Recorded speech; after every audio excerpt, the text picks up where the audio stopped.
سلام، وقتتون بخیر باشه. قراره که با هم آمار معاملات مسکن توی شهر تهران رو بررسی کنیم طبق آماری که منتشر شده و آمار رسمی است. این نکته کاملا درسته که آمارها خیلی نمیشه گفت که 100% دقیق هستن، ولی به هر حال آمار رسمی که تو کشور ما داره به عنوان یک مستند مورد استفاده قرار میگیره. چرا؟ چون برخی از معاملات به صورت قلمه‌ای و سوری انجام میشه، برخی از معاملات فسخ میشه برمیگرده به حالت قبلش، ولی حالا به هر حال این در حال حاضر تنها مرجع رسمی هستش که میتونیم آمار معاملات رو از اون داشته باشیم. توی صفحه اول از این آمار منتشر شده توی خود گزارش یک جدولی وجود داره که جدول شماره یک توزیع تعداد آپارتمان‌های مسکونی معامله شده در شهر تهران بر حسب عمر بنا هستش که اومده به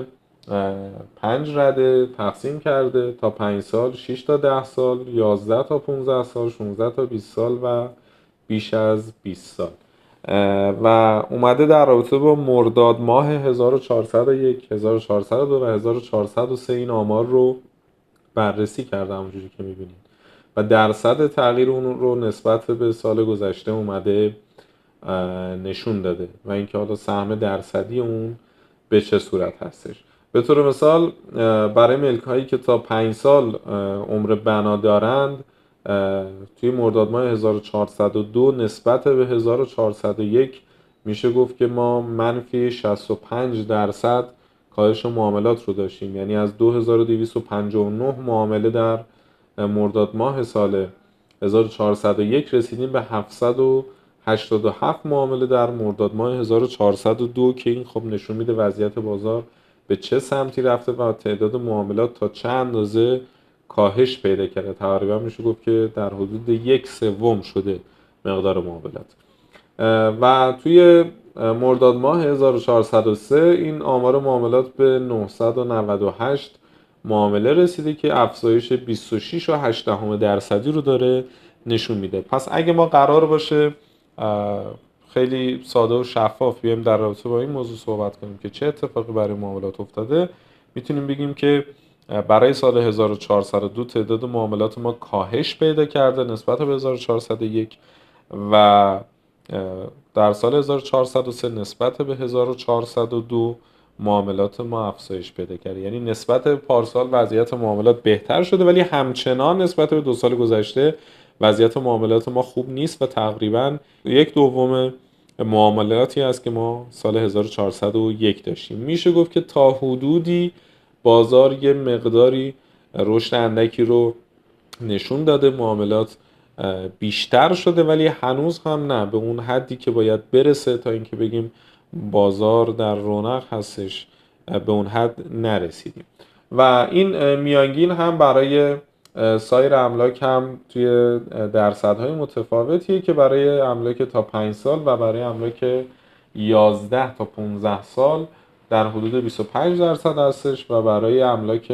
6 تا 10 سال و یا 16 تا 20 سال در حدود 12% هستش. یه نکته خیلی مهمی وجود داره، اون همین هستش که برای املاکی که بیش از 20 سال سن ساخت بناشون هست می‌بینیم که نیمی از معاملات رو این دسته به خودشون اختصاص دادن. یعنی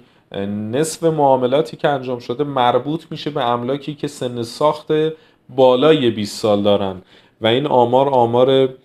تا حدودی میشه گفت که ناخوشایندیه برای سازنده ها. چرا که سازنده ها با ملک های زیر 5 سال قاعدتاً بازار خودشون رو میسنجن و زمانی که نصف خریدها مربوط میشه به املاکی که بالای 20 سال سن ساخت دارن، این نشون میده که قدرت خرید مردم اومده و کاهش پیدا کرده. اطلاعات جزئی تری رو توی این جدول میتونیم ببینین و توی جدولی که توی صفحه بعد وجود داره توزیع مناطق شهر تهران رو میبینیم که منطقه 5 و منطقه 10 و در ادامه منطقه 2 بیشترین حجم معاملات رو به خودشون اختصاص دادن و حالا الباقی مناطق هم به دنبال اون. به طور کل میتونیم بگیم که سمت غرب تهران میزان معاملات بیشتری رو نسبت به شرق تهران داره، با وجود اینکه تراکم جمعیت توی شرق تهران بیشتر هستش، ولی حجم معاملات غرب تهران بیشتر از شرق تهرانه. پس اگه قرار باشه حالا راهنمایی رو داشته باشیم در خصوص اینکه به چه صورت برنامه ریزی کنیم برای هدف گذاری ساخت خودمون، اینجا میشه این رو متوجه شد که تا حدودی سمت و سوی معاملات توی غرب تهران روند بهتر و رو به رشدتری رو داره نسبت به شرق تهران. این اصلا به این منظور نیست که توی شرق تهران ما هیچ معامله‌ای نداریم، نه، ما بازار این دو منطقه رو داریم نسبت به هم دیگه میسنجیم که توی غرب تهران بازار بهتری رو شاهد هستیم. اما در رابطه با تحولات قیمتی که وجود داره، این تحولات توی جدول شماره 2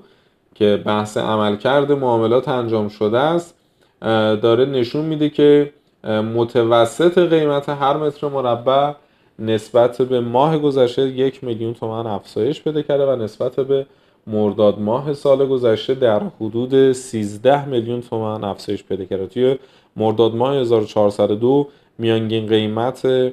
ما 75,000,000 تومان بوده، این در حالیه که امسال میانگین قیمت ما به 88,000,000 تومان رسیده که خب داره یه رشد نسبتاً قابل توجهی رو به خودش نشون میده. اما یه نکته خیلی مهمی وجود داره، اینه که آیا واقعاً اون تورمی که حاصل از افزایش فیش عوارض هست، افزایش مساله و متریال هست، افزایش دستمزدها هست، آیا اعمال شده به مسکن؟ به عقیده من خیر. در نتیجه این فنری که داره جمع میشه به نظر من میتونه در ادامه خودش رو رها کنه و به یک باره باعث افزایش قیمت مسکن بشه.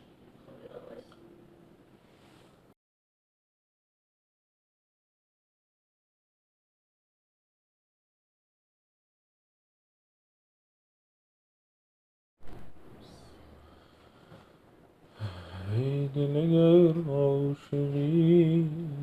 ای دل اگر عاشقی.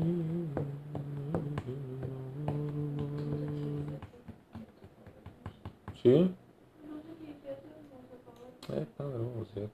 نگران نباش. بریم. خب قسمت دوم از بررسیامون، نمودار شماره 2 که توی این گزارش اومده نمودار جالبیه و داره نشون میده که توی مناطق متفاوت شهر آمار معاملات به چه صورت بوده و همونجوری که داریم میبینیم عدد معاملات به چه شکلیه. دقیقاً عنوان میشه که متوسط این یه تیکر اصلا هیچی، کلن این کلیپ رو الان از اول بریم. نمودار شماره 2 که توی این گزارش وجود داره اطلاعات جالبی رو داره به ما میده و اون هم متوسط قیمت 1 متر مربع زیربنای واحد مسکونی معامله شده به تفکیک مناطق مختلف است. همونجوری که داریم میبینیم منطقه 1 بیشترین قیمت رو خودش اختصاص داده با عدد میانگین 180,000,000 تومان به ازای هر متر مربع. عدد میانگین هستش و همونجوری که میدونین بسیاری از ساختمان‌هایی که وجود داره عددهای خیلی بالاتری رو مالکینش طلب میکنن برای انجام معامله. توی منطقه 3 و 2 تقریبا با میانگین قیمت در حدود 140,000,000 تومان معاملات انجام شده و توی مناطق 6 5 تقریبا میشه گفت که با عدد 110 تا 115,000,000 تومان مقدار معاملات انجام شده و منطقه 17 تا منطقه 18 و حتی تا حدودی میشه گفت که منطقه 20 با میانگین قیمت های در حدود 50 تا حدود 60,000,000 تومان مناطقی هستن که کمترین قیمت ها رو به خودشون اختصاص دادن و همونجوری که حالا اگه بین این سه تا منطقه با نمودار صفحه قبل بخوایم بررسی رو انجام بدیم، یعنی منطقه 15 16 17 18 19 و 20، میبینیم که بیشترین آمار معاملاتی که وجود داره مربوط میشه به منطقه 15 در این بین. حالا نسبت به سایر مناطق منطقه 15 آمار معاملاتی بیشتری رو داشته با میانگین قیمت در حدود 50,000,000 تومان که میشه گفت منطقه‌ایه که خب آمار معاملات بهتری رو به خودش اختصاص داده نسبت به سایر مناطق. اما جدول دیگه ای رو داریم توی نمودار شماره 3، نمودار توزیع فراوانی تعداد واحدهای مسکونی معامله شده بر حسب سطح زیربنا رو داریم که می‌بینیم املاکی که بین 50 تا 60 متر هستن بیشترین آمار معاملاتی رو دارن و در نتیجه میشه گفت که اگه قرار باشه حجم بالای معاملات رو اینجا بررسی کنیم، میشه گفت که برای 40 تا 80 متر میشه گفت که سهم معاملاتی خیلی زیادی رو ما میتونیم کنار بذاریم، سهمی در حدود 40-50% که خب سهم قابل توجهی، تقریبا میشه گفت نیمی از معاملاتی که توی بازار انجام شده به متراژهای بین 40 تا 80 متر اختصاص پیدا کرده که بیشترین اونها هم اختصاص داره به متراژ 50 تا 60 متر. اما در خصوص قیمت این ساختمون ها باید اینطور بگم که با مطالعه نمودار شماره 4 و 5 که توزیع فراوانی تعداد معاملات و تعداد واحدهای مسکونی معامله شده بر حسب قیمت 1 متر مربع بنا رو داره نشون میده، داریم این رو میبینیم که تقریبا قسمت اعظمی از معاملات رو داره عددهای بین 20 تا حدود 60 تا 70 میلیون تومان به خودش اختصاص میده و از اون طرف هم درصد معاملاتی که حالا وجود داره ماکسیموم بین عدد 50 تا 60 میلیون تومان هستش که 12.7% معاملات رو به خودش اختصاص داده. میشه اینطور برداشت کرد که با مجموع این دوتا نمودار بیشترین حجم معاملات برای ملک هایی بوده که عدد متر مربعی قیمت اونها در حدود 40 تا حدود 60 الی 70 میلیون تومان بوده و عدد متراژی اونها هم توی همین بازه عددی قرار داره، یعنی 40 تا حدود 80 متر که تقریبا میشه گفت که نیمی از معاملات توی این بازه وجود دارن. در رابطه با تحولات اجاره بها هم اینجا صحبت هایی شده توی نمودار که اینجا خیلی موضوع هدف ما نیست و اگه قرار باشه جمع‌بندی رو داشته باشیم توی جدول نهایی که توی این گزارش وجود داره، ما میتونیم متوسط قیمت تمامی مناطق رو و تعداد معاملات انجام شده رو با همدیگه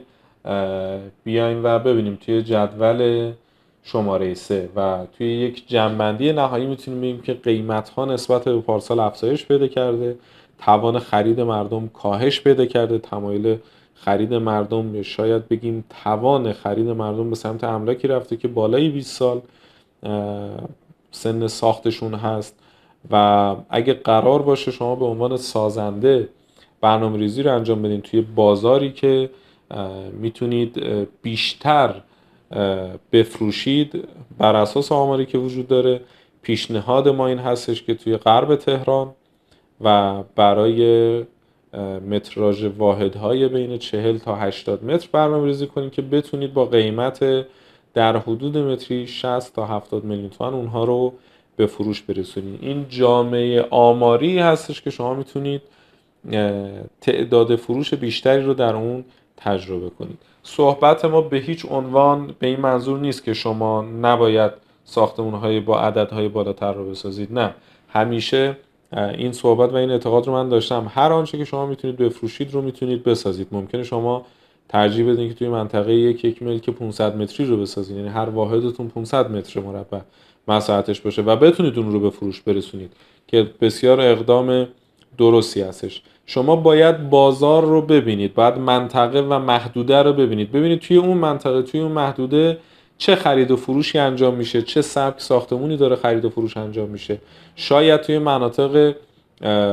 خیلی مرفه تهران متراژهای کوچیک خیلی مورد استقبال قرار نگیره، چون نفراتی که اونجا هستن در ازای پرداخت همون مبلغ به ازای متراژ کوچیکی شما، چون عدد بالایی هستش، چون مناطق با کیفیتی هستن، میتونن بیان و یه مقدار پایینتر و یک متراژ خیلی بالاتری ملک رو تهیه کنن. پس در نتیجه اقدام شما باید در راستای بررسی تمام این پارامترها با همدیگه باشه و در نهایت تصمیم بگیرین. این آمارها صرفاً